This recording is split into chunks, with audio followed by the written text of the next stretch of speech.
Баршаңызға сәлем достар. Бүгін сіздерге зефирлік массадан гортензия, лилия және пион гүлдерін жасап көрсететін боламын.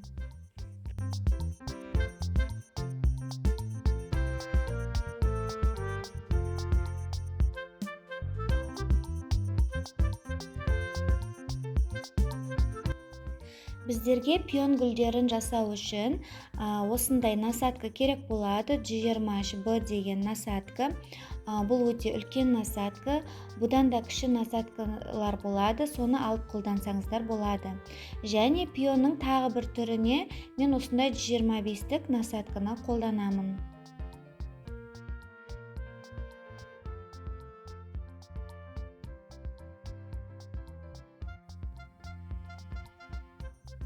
Және гортензия гүлдерін жасау үшін мен осындай кішкентай насадканы қолданатын боламын. Бірақ сіздер оған осы 125-тік насадканы қолдансаңыз да болады. Өте әдемі болып шығады.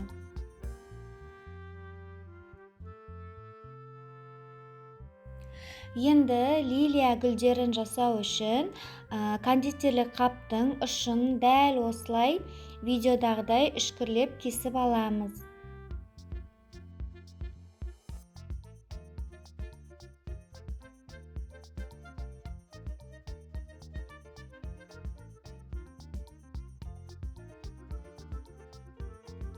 Дайын зефирлік массамыздан бір ғана қасығын алып, оны сары түске бояйтын боламыз.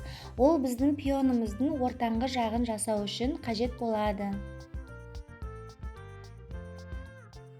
Зефирлік массаны дайындау рецептісі менде каналымда бар.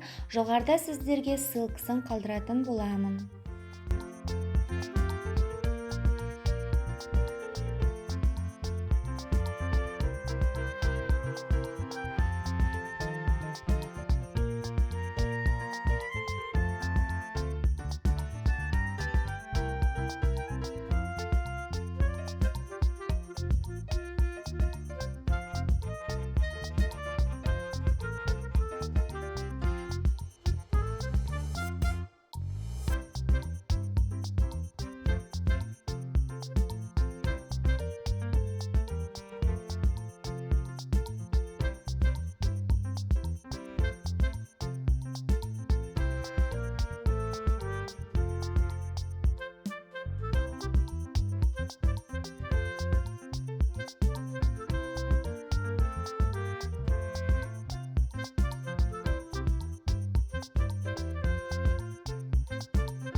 Барлық дайындап алған массамызды духовкада 50-60 градуста сақтайтын боламыз. Себебі біздің зефирлік массамыз суып кетпеуі қажет. Суып кетсе, біздер гүлімізді жасай алмай қаламыз. Сондықтан зефирлік массамыз өзінің температурасын сақтап тұруы қажет.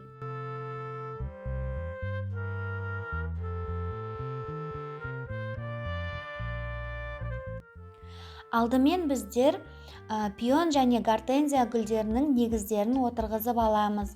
Олардың басында үшкір қылмауымыз қажет.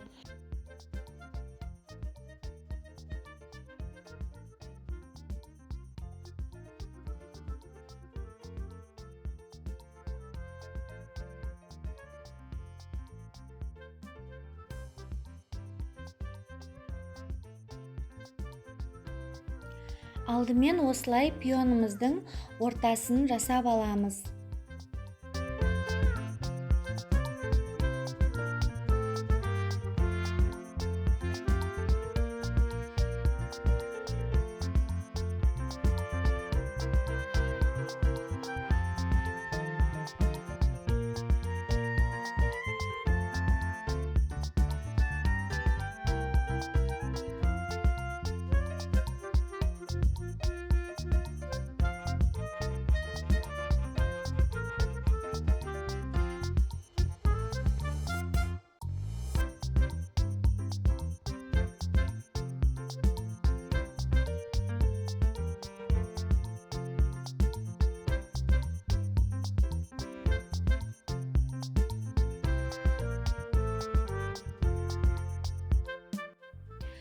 Пион жапырақтарын жасағанда насаткамыздың үшкір жағы өзімізге қарап тұруы қажет.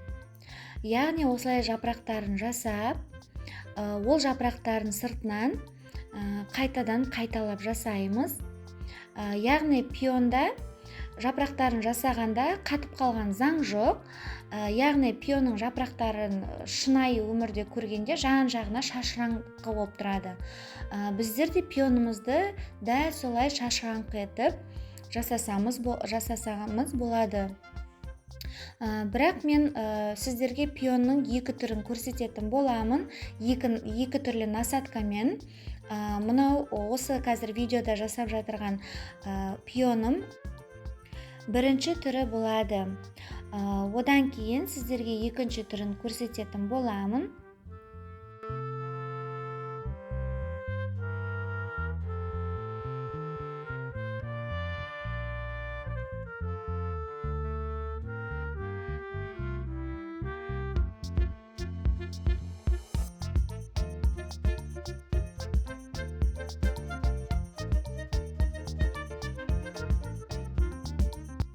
Біздер букет жасайтын болсақ, пионымызды әртүрлі размерде жасауға болады.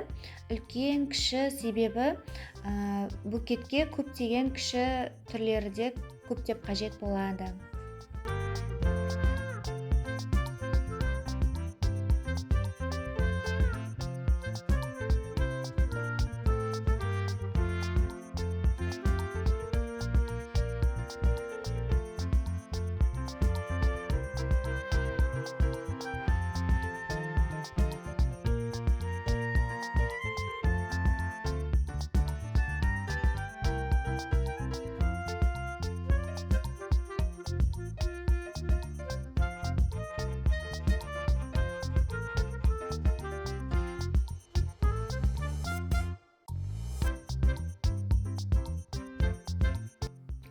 Ендігі пионымыздың екінші түрін жасап көрсететін боламын. Ол банағы 125-тік насатка. Пионның екінші түрі бұл да өте әдемі болып шығатын болады. Бұны да жасасаңыз болады. Біздер әр қатарда жапырақтарын отырғызғанда бірінші қатардан екінші қатарлы жапырақтарымыз сәл жоғарылау болуы қажет. Және үшінші қатардағы жапырақтар дәл солай екінші қатардағы жапырақтардан дәл жоғары болуы қажет. Ал төртінші мен бесінші қатарлы жапырақтарды жасағанда жапырақтарымызды сыртына қарай ашылып, гүліміз ашылып тұрғандай қылдырып, оны биіктетпейміз. Қатарымен осылай дәл видеодағыдай жасай берсек болады.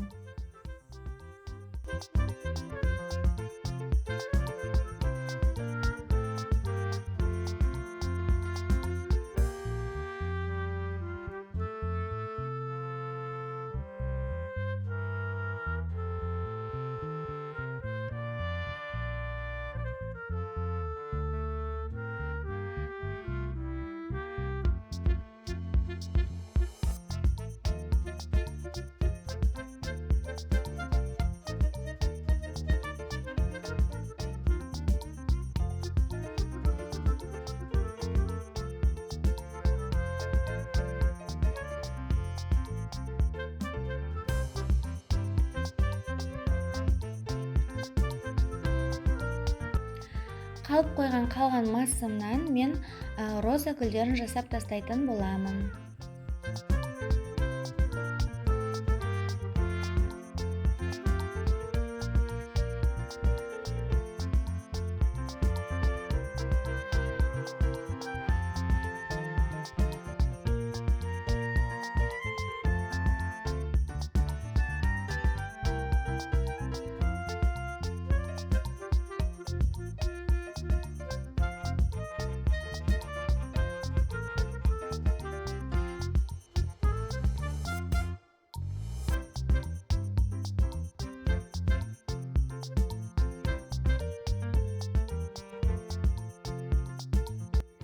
Енді пион гүлдерін жасап көрсететін боламын.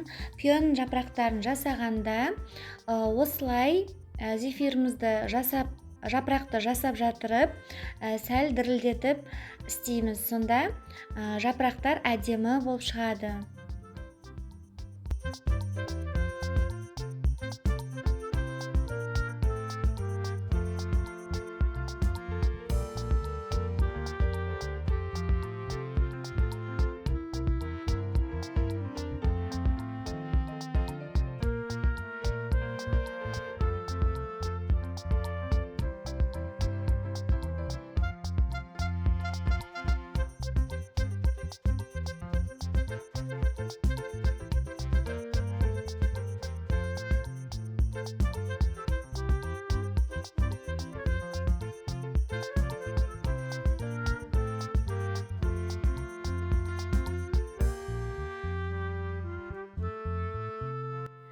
Енді гортензия гүлдерін жасаймыз. Гортензия гүлдерін жасағанда жапырақтар осылай бір-біріне 4 жапырақ бір-біріне қарама-қарсы қарап тұру керек, немесе 3 жапырақтан бір-біріне қарама-қарсы қарап тұрады. Бұнда да қатып қалған заң жоқ. Әр жапырақ әр түрлі қылдырып жасай, өзіңіздің қалауыңызша жасай берсеңіз болады.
Міне, менде осындай әдемі гортензия, лилия және пион гүлдері жасалынып шықты.